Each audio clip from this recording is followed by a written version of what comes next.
Kalau menurut Kamus Besar Bahasa Indonesia, literasi adalah betul menulis dan membaca, tapi nggak hanya itu. Literasi juga berarti kemampuan individu dalam mengolah informasi dan pengetahuan untuk kecakapan hidup.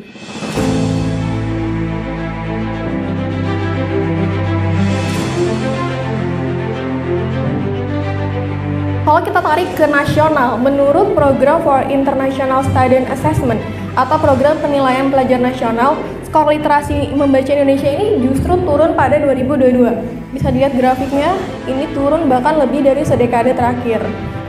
Nah, kalau menurut OCDC, kenapa ini bisa turun? Karena pada 2022 kita mengalami pandemi di mana sekolah udah mulai online, belajar jarak jauh. Nah, karena itu ada yang namanya learning loss atau kehilangan belajar.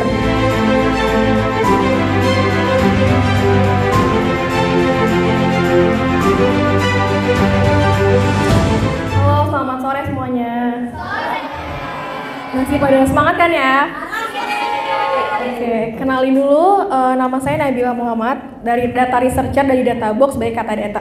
Sebelumnya ada yang pernah dengar Kata Data atau udah pernah baca beritanya atau mungkin ada yang follow sosial medianya? Belum ya?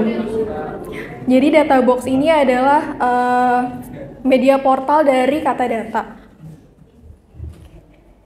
Hari ini kita akan bahas tentang cek data bagaimana kondisi literasi di Indonesia. Sebelum kita bahas bagaimana kondisi literasi, di sini ada yang tahu apa itu literasi? Boleh dong satu orang maju untuk jelasin apa itu literasi menurut teman-teman. Ayo, ada yang mau cerita soal pendapatnya apa itu literasi? Boleh?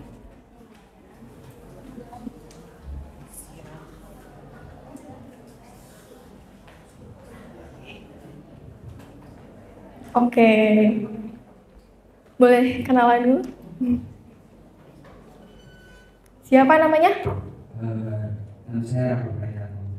Oke, boleh jelasin literasi menurut kamu itu apa? Menurut saya itu literasi itu kemampuan menulis dan membaca. Kemampuan menulis dan membaca.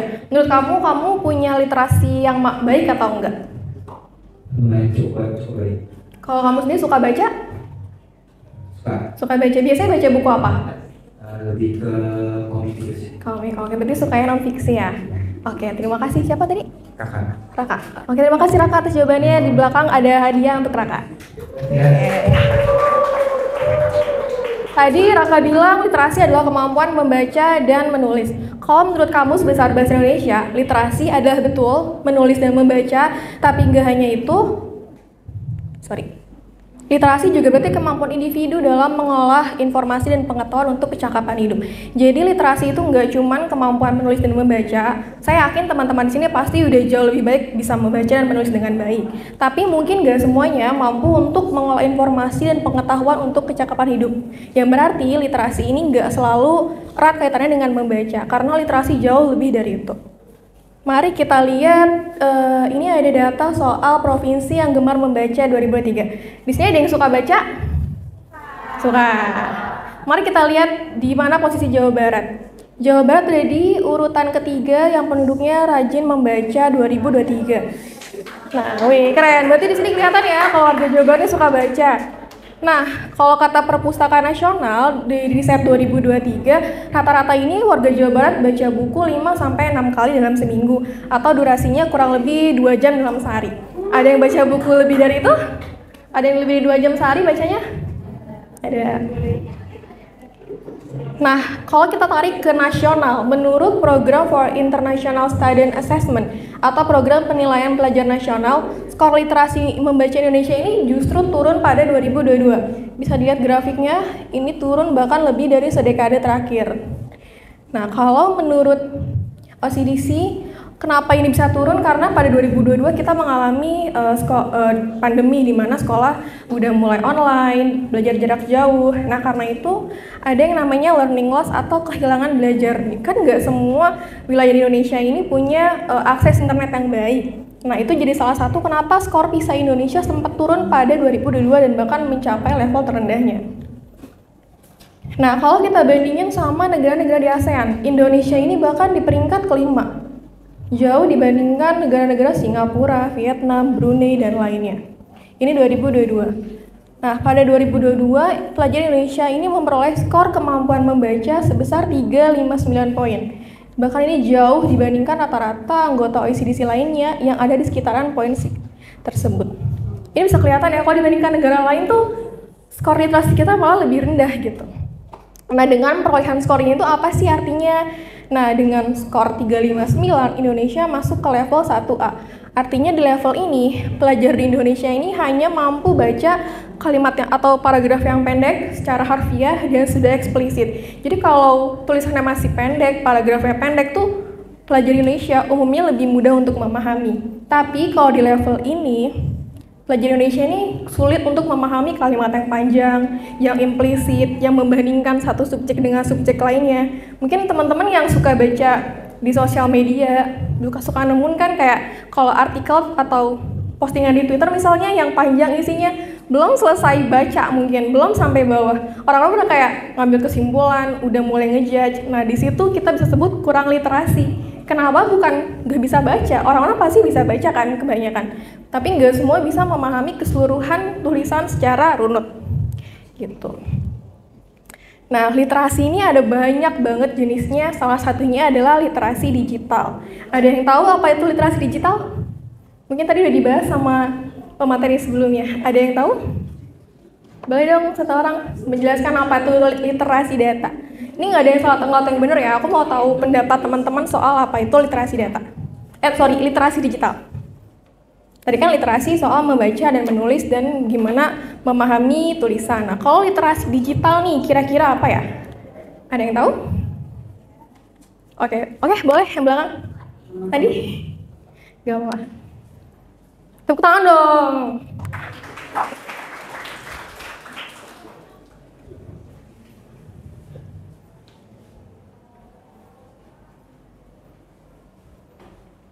Oke, kenalan dulu siapa? Nama aku Loli. Oh ya Loli. Loli boleh dikasih tahu dong menurut kamu literasi digital itu apa? Menurut aku literasi digital itu tadi kan dijelasin sedikit sama Raka tentang literasinya. Mau nambahin aja kalau digital itu versi kita di gawai kita. Oke, gimana tuh? Biasanya dari internet bisa, terus dari sosial media, web gitu sih. Oke, kalau kamu sendiri merasa udah cakap literasi digital belum? Lumayan sih Kak. Aku juga suka baca. Suka baca di mana? Di sosial media, terus kalau selain digital juga suka sih Kak. Oke, terima kasih Loli atas jawabannya. Kita ada di belakang, boleh diambil ya. Tepuk tangan untuk Loli. Jadi yang Loli bilang itu benar ya, literasi digital itu kecakapan seseorang untuk menggunakan internet dan media digital lainnya. Kita lihat di mana posisi, ini ada 15 besar indeks literasi digital berdasarkan provinsi. Jadi kami, Kata Data Insight Center, pernah melakukan survei bersama Kominfo untuk mengukur skor literasi digital di seluruh Indonesia. Dan Jawa Barat ini menduduki posisi ke-7 sebagai skor indeks literasi digital terbesar nasional 2022. Posisinya ada di bawah Yogyakarta paling tinggi, Kalimantan Barat, Kalimantan Timur, Papua, dan Jawa Barat ke-7. Berarti ini kelihatan ya kalau di Jawa Barat ini penduduknya udah cukup cakap digital. Mungkin teman-teman di sini juga termasuk yang udah jago untuk bermedia sosial dan menggunakan internet. Berikutnya, terus kenapa sih literasi digital menjadi penting? Ini ada kaitannya dengan data. Data sendiri adalah informasi atau fakta yang dapat diukur dan diamati. Coba kita baca dua judul berita ini. Mungkin ini udah ada yang pernah baca ya berita ini. Ada yang tahu media, mungkin udah pada familiar ya teman-teman yang baca di media sosial. Oke, jadi ini salah satu berita di media sosial. Ini salah satu artikel di Databox. Kalau dibaca, boleh dibaca dulu masing-masing.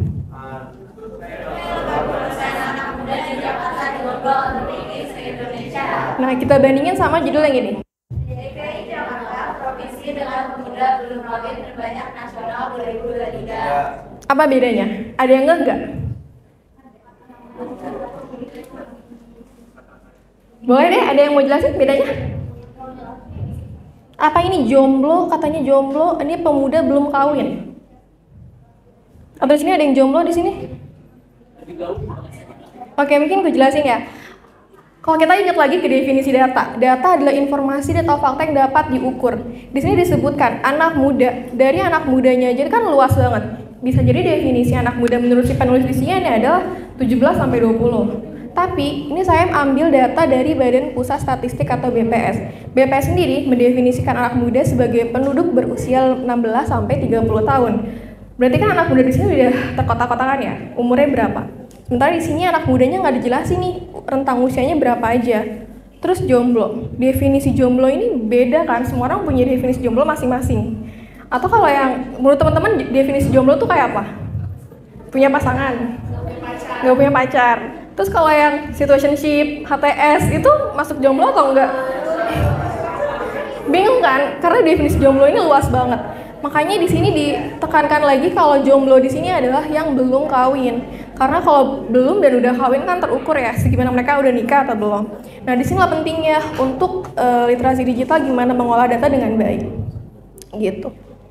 Padahal masyarakat Indonesia ini lebih sering baca berita di media sosial. Tadi juga kan udah banyak yang share, teman-teman udah banyak yang baca berita di media sosial. Atau ada yang suka baca berita di TV, radio, pasti lebih dikit kan dibandingkan yang baca di media sosial. Ini ada survei dari Reuters Institute 2024 menunjukkan kalau warga dunia lebih pilih buka berita online lewat media sosial, masuk peringkat pertama dibandingkan yang lainnya kayak pencarian di Google atau di agregator email dan lainnya. Tapi di sisi lain, kebanyakan orang Indonesia nggak pernah cek latar belakang media. Nah ini ada survei dari Kominfo dan Katdata Insight Center 2022. Ini kelihatan kalau masyarakat Indonesia ini jarang banget cek latar belakang media yang mereka baca.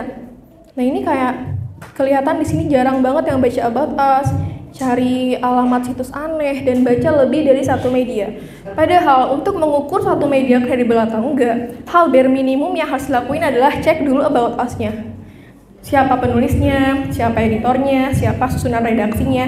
Dari situ kita bisa tahu siapa penanggung jawabnya. Atau kalau sewaktu-waktu kita nemuin disinformasi nih, siapa kita bisa tanggung jawab atau mempertanyakan data tersebut. Gitu. Nah, kata data kami, jadi kita kan tadi teman-teman belum familiar mungkin sama kata data, kita kenalan dulu kali ya.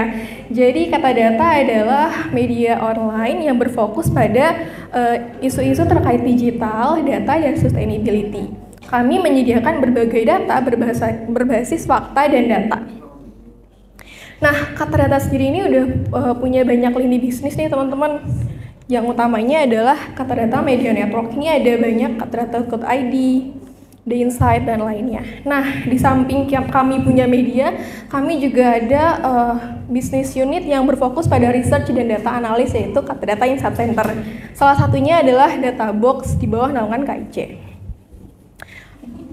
Gitu. Nah, mungkin teman-teman boleh sekarang buka halaman Databox, databox.katadata.co.id untuk lihat isi beritanya. Nah, ini Databox sendiri adalah salah satu portal media data berbasis data yang menyajikan berbagai data statistik mulai dari ekonomi, bisnis, riset, dan lainnya.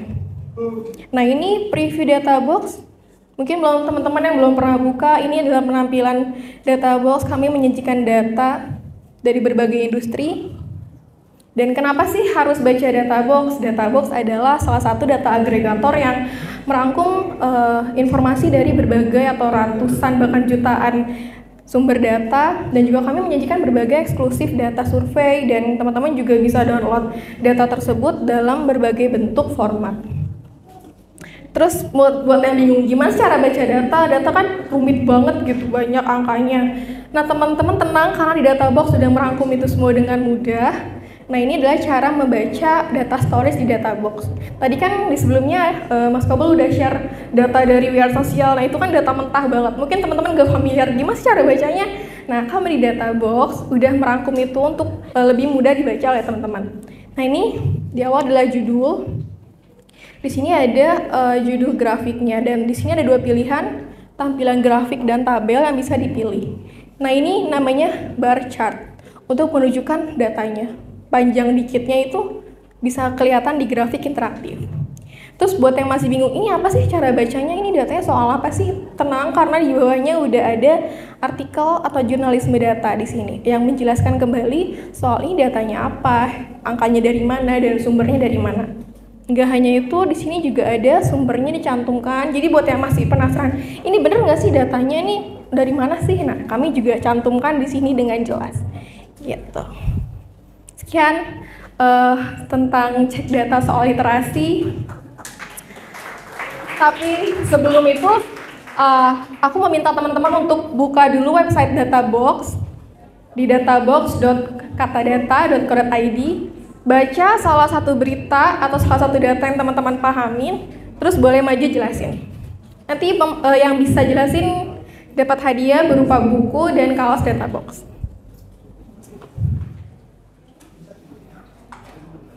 Boleh dicari datanya banyak, gak cuma soal ekonomi, bisnis, tapi juga ada ternyata soal pendidikan. Buat teman-teman yang lagi cari kampus misalnya, mau tahu posisi kampus terbaik di Indonesia atau program studi paling ketat, nah itu bisa cari di Databox. Yang udah selesai baca dan paham isinya boleh maju ya.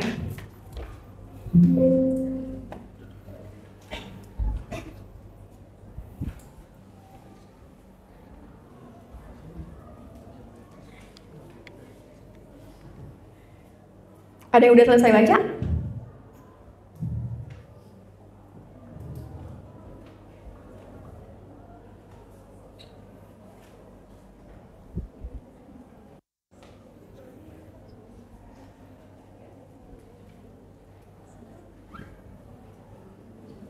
Yang udah selesai boleh angkat tangan.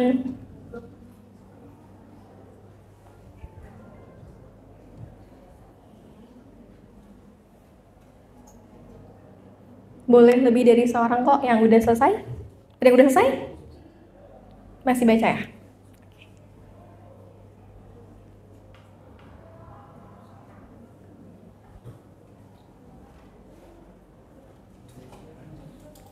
Boleh dicari data yang kiranya dipahamin ya.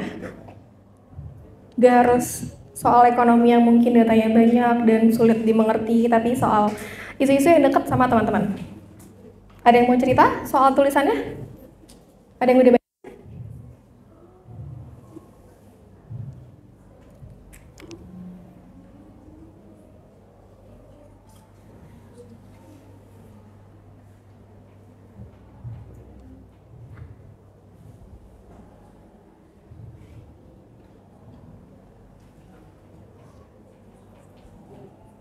Ayo Mas ya, boleh. Ada lagi yang udah selesai baca dan mau cerita soal, boleh? Atau yang cewek-cewek nih? Coba cewek-cewek deh, boleh. Oke, 3 ya. Tepuk tangan dulu dong.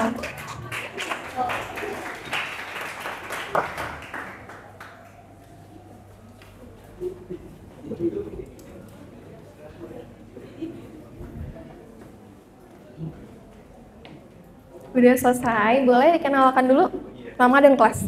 Perkenalkan, nama saya Mahesa Yogyakarta dari kelas 12E, bisa dipanggil Esa. Oke.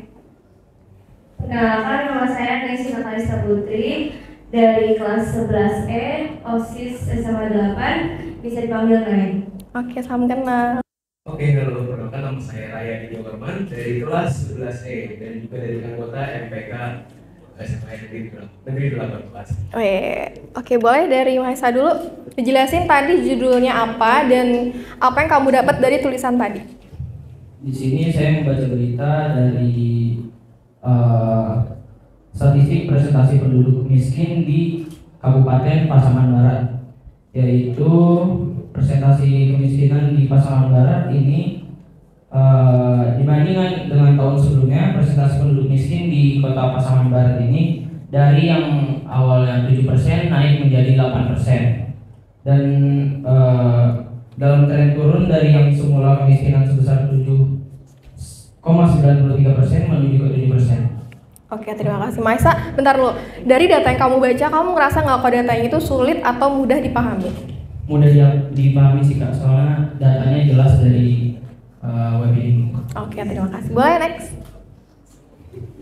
Yang aku baca itu tentang rasio kredit macet UMKM berdasarkan skala usaha per April 2024. Yang menurut data Otoritas Jasa Keuangan atau OJK, jadi nilai total bagi debit atau sisa pokok pinjaman yang wajib dibayar usaha mikro, kecil, dan menengah atau UMKM secara nasional mencapai 1,461 triliun pada April 2024. Oke. Sebelumnya kamu suka baca berita ekonomi nggak? Suka, Pak. Oh, berarti udah lebih familiar ya soal UMKM dan lain-lain. Oke. Boleh terakhir? Oke, baik, untuk berita yang saya baca yaitu mengenai generasi milenial dan Gen Z yang mendominasi untuk penggunaan pay later di Indonesia tahun 2024. Oke. Ya, dari yang dibaca di sini pengguna terbanyak yaitu di rentang usia 26 sampai 35 tahun dengan sebanyak 43,9%. Lalu disusul oleh kelompok usia 18 hingga 25 tahun yaitu di kisaran 26,5%. Oke. Udah? Oke, menurut kamu data yang disajikan ini tadi cukup jelas gak? Oke, untuk data yang disajikan menurut saya 17, kemudian mudah dimengerti karena ada grafik data di mana itu bisa mempercepat penyebaran informasi yang diterima. Dan menurut saya overall udah oke. Oke, terima kasih. Boleh kembali lagi teman-teman, di belakang kita ada hadiah, boleh diambil ya. Iya. Nah, jadi gitu sedikit isi dari Databox. Mungkin teman-teman berikutnya boleh baca Databox lagi untuk cari informasi terkini, entah soal ekonomi atau ada berita apa di dunia hari ini dan atau berita-berita lainnya yang lebih dekat sama teman-teman. Mungkin segitu aja. Saya Nabil. Nggak ada. Oke, sebelum tutup kita ada informasi penting. Databox juga ngadain kompetisi video pendek dengan berhadiah. Ini lumayan buat teman-teman bawa keluarganya Aice, All Can Eat hadiahnya. Jadi ini kami buka kompetisi dari 22 Juli sampai 9 Agustus. Caranya gampang banget, teman-teman tinggal cari data di Databox tentang pembangunan berkelanjutan dengan data, pilih 3 artikel yang sekiranya masuk dengan kategori ini dan dijelaskan. Ini videonya nggak cuma individu, boleh mau bareng teman-temannya, berdua atau bertiga buat video dan diupload di Reels. Ini boleh dibaca syaratnya atau mau difoto dulu boleh? Ini lumayan banget nih teman-teman hadiahnya, siapa tahu ada yang menang juara dan datanya durasinya pendek cuma 30 detik sampai 1 menit aja. Nah, ini bisa di capture dulu syarat-syaratnya. Gitu. Siapa yang berminat boleh langsung ikutan aja dan baca informasinya lebih lanjut di Instagramnya databox.id. Saya Nabila, mari menjadi anak muda yang berdaya sejak muda. Terima kasih.